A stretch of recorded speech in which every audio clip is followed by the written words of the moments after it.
Salut à toutes et tous. Je profite de ce 1er janvier 2020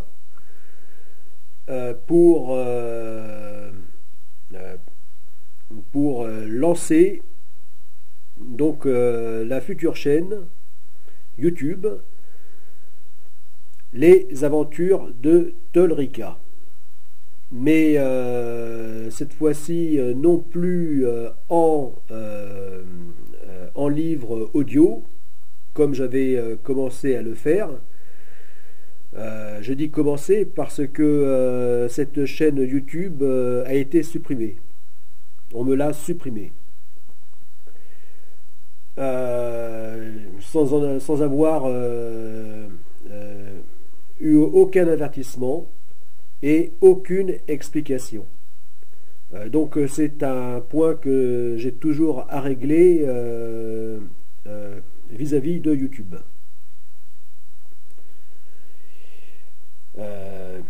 Au moins pour en avoir justement des explications, connaître les raisons.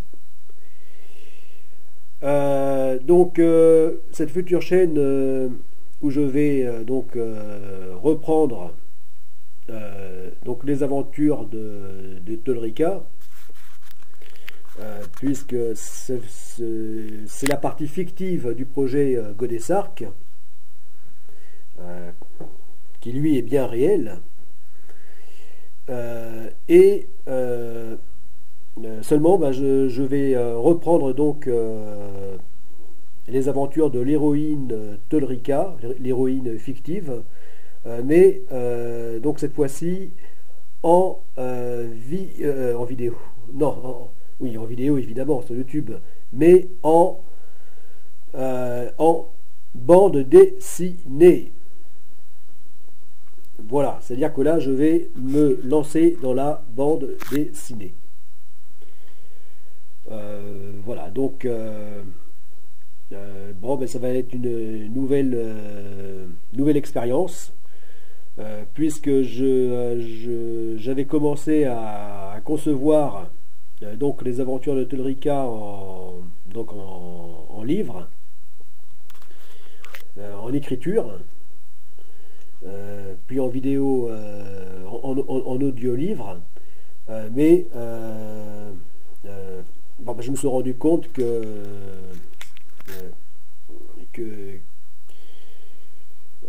ça n'est pas du tout évident d'écrire. Enfin, je me suis rendu compte, je le savais bien, mais c'est un fait. Ça n'est pas du tout évident, surtout quand on n'est pas un littéraire, comme on dit.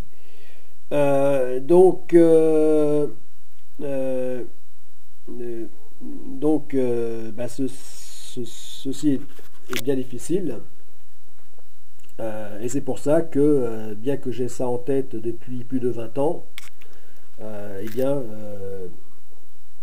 donc le livre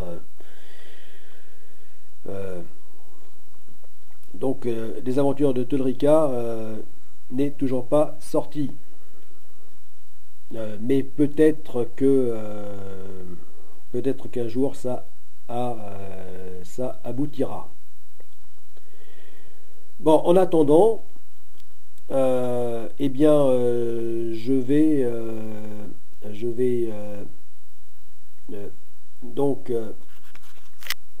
remettre cette histoire, refaire émerger donc cette histoire fictive de Tolrika, mais comme je disais, en BD, en bande dessinée. Alors là, c'est une toute autre expérience, puisque là, il s'agit de dessin, mais j'y mettrai quand même un petit peu de texte, bien que, j'essaierai de réduire au maximum l'écriture, les textes, mais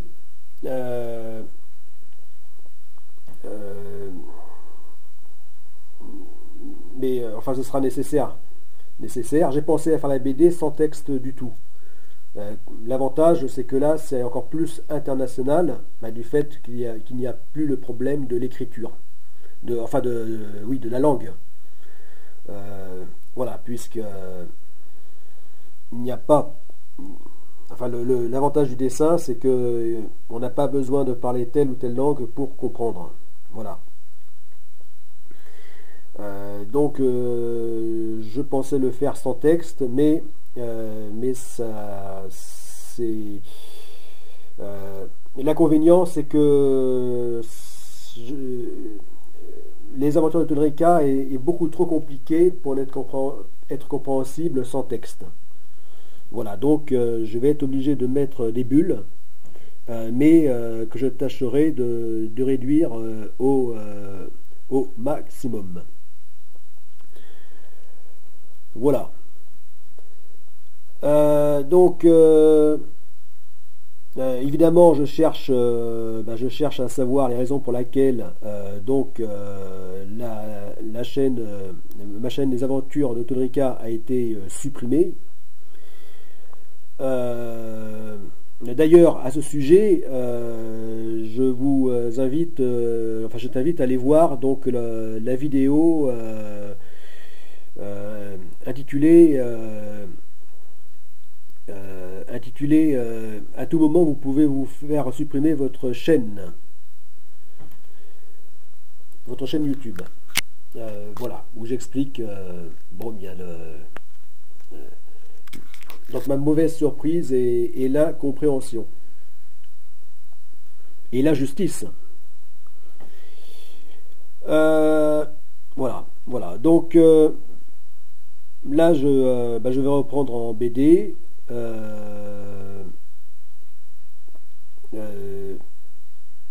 Mais pour ce faire, il est nécessaire déjà que je connaisse les raisons pour lesquelles la chaîne, donc les aventures de Tolrika a été supprimée. Voilà.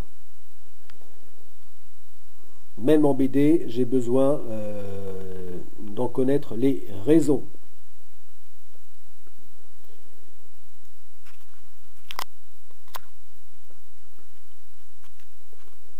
Et lorsque je me mettrai éventuellement à reprendre l'histoire de Tolrika en écriture, en livre, et bien là j'aurai évidemment encore plus de nécessité à être informé, à comprendre les raisons pour lesquelles donc cette chaîne a été supprimée. Voilà, les aventures de Tolrika a été supprimée. Et injustement, parce que je n'ai toujours pas compris ce qu'il y avait de répréhensible. Voilà, donc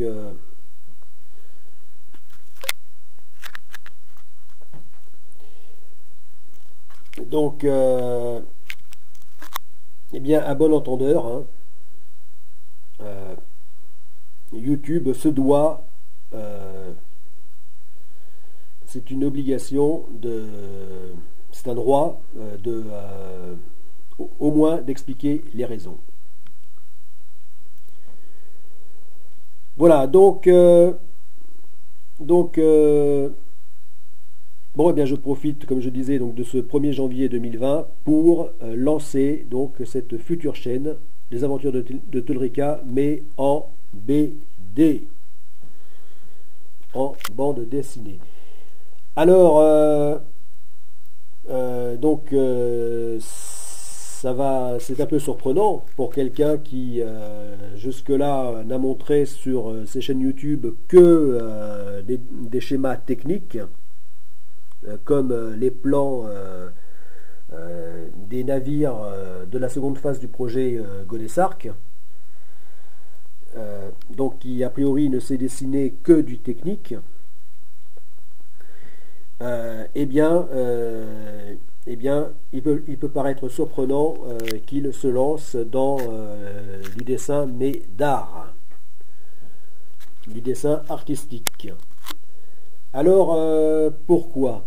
Eh bien, parce que euh, euh, eh bien, quand j'étais gamin, euh, quand j'étais enfant, eh bien, euh, euh, je me suis fait beaucoup remarquer avec mes capacités en dessin. Voilà, tout au long de mon enfance, eh bien, eh bien, beaucoup de monde, pour ne pas dire tout le monde, s'extasiait devant mes dessins. Voilà, donc si c'était peut-être une façon pour moi de me rattraper par rapport à mon parcours scolaire qui dès le départ a été catastrophique, pire que tout ce que l'on peut imaginer. Euh, euh, Vraiment un parcours scolaire digne des pires cancres. Et encore, euh,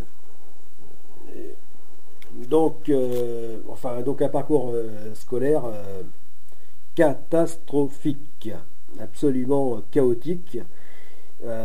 Et donc, ben, sans doute, pour moi, le dessin et le sport, d'ailleurs, étaient un moyen de m'exprimer de façon plus heureuse que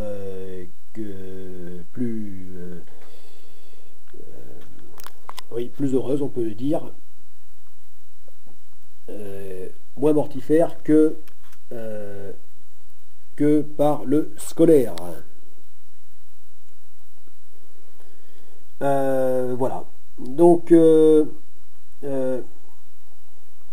alors après, beaucoup de gens se sont étonnés pourquoi j'en ai pas fait mon métier plus tard. Beaucoup de personnes, hein, euh, y compris la famille. Euh, euh, Parce que pour beaucoup de personnes, il semblait évident que mon avenir dans le dessin artistique était tracé. Eh bien non, parce que ben, j'avais des aspirations tout autres. C'est-à-dire que je ne pensais déjà tout petit qu'à être officier de marine.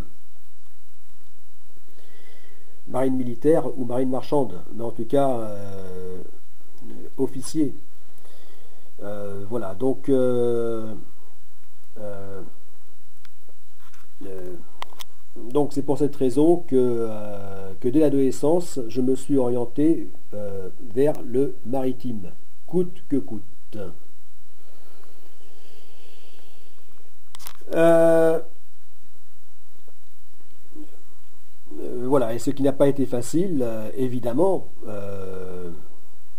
en vue d'être officier, donc ingénieur. Euh, Ce qui n'a pas été facile du tout, euh, euh, du fait que du fait de mon parcours scolaire, évidemment. C'est donc ce qui ne m'a pas permis de rentrer par la grande porte académique tout de suite, hein, dès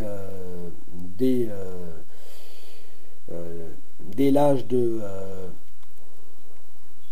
17, 20 ans, comme c'est le cas pour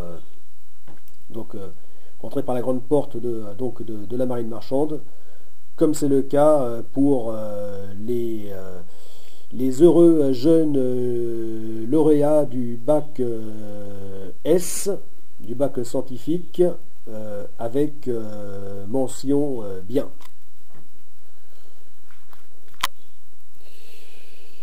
Voilà.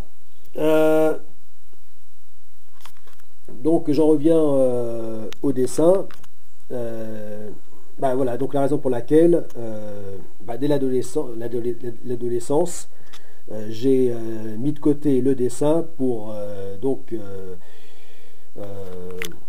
m'orienter vers des occupations, des actions qui m'intéressaient et qui m'intéressent toujours d'ailleurs infiniment plus.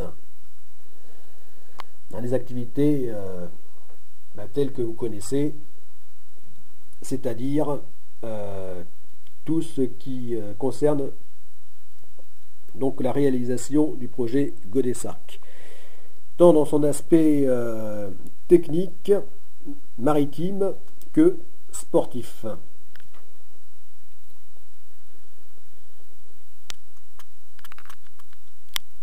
Et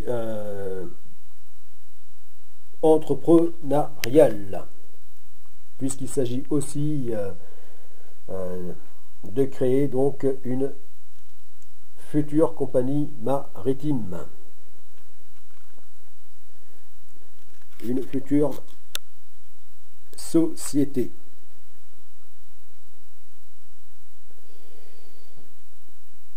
Voilà, donc c'est la raison pour laquelle, mon don pour le dessin, mon don si particulier pour le dessin s'est arrêté donc dès le début de l'adolescence. Voilà. Mais maintenant, arrivé à l'âge de 50 ans, eh bien, je me dis, pourquoi pas, sur une chaîne YouTube, ne pas me relancer dans ce type d'expression, qu'est le dessin, pour illustrer donc les aventures de Tolrika. Voilà, pourquoi pas. Alors, je dis bien que je vais essayer. C'est simplement un essai. Enfin, ce n'est pas en tout cas une garantie. Voilà, je dis pas je vais sortir donc un album donc des aventures de Tolrika. Non, là il n'y a rien de confirmer et voilà, rien de garantie. Voilà. Parce que je ne suis pas sûr d'y arriver. Voilà. Mais au moins, je vais essayer. Voilà. Je vais essayer. Ça en vaut la peine. Alors je dis bien que je vais essayer parce que je ne suis pas plus un dessinateur qu'un écrivain. Donc je vais essayer. Alors déjà arriver à dessiner le personnage principal des aventures de Tolrika, qui est bien sûr la fille Tolrika, la fille nommée Tolrika, et bien déjà pour la dessiner aussi bien que ces deux jolies filles surfeurs, eh bien c'est pas gagné. Mais bon, je vais essayer.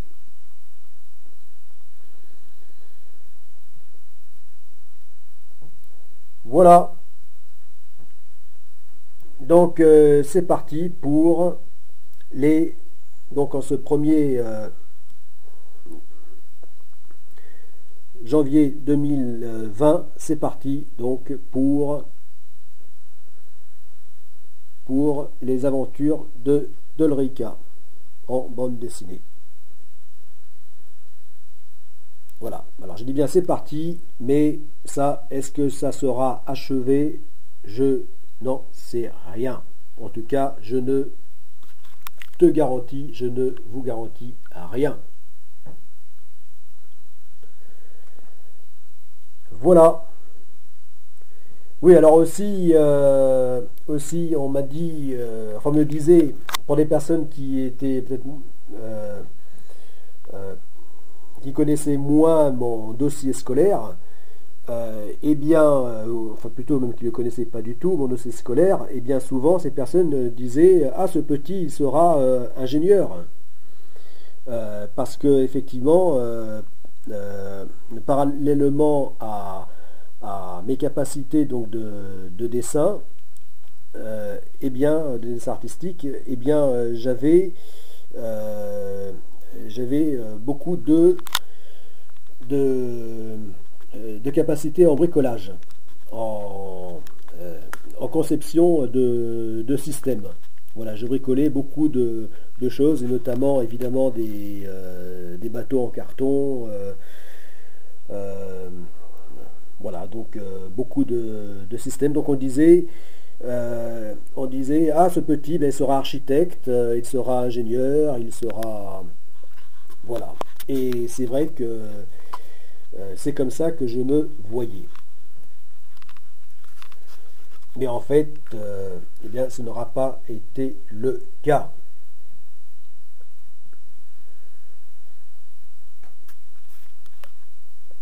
Puisque je n'ai pas, jusqu'à maintenant, eh bien, je n'ai pas atteint je ne suis pas arrivé à atteindre, bon, c'est pas seulement, c'est dû aussi au contexte, au contexte économique, hein, au contexte du pays, au contexte de beaucoup de choses. Euh, mais je ne me suis pas retrouvé, je ne suis pas arrivé donc au niveau ingénieur. Voilà, je ne suis pas arrivé à gravir les titres d'officier assez importants pour être reconnu ingénieur. Voilà, puisque je n'ai pu obtenir que les brevets de petit officier. Voilà, les brevets de... Voilà, de modestes brevets de marine marchande.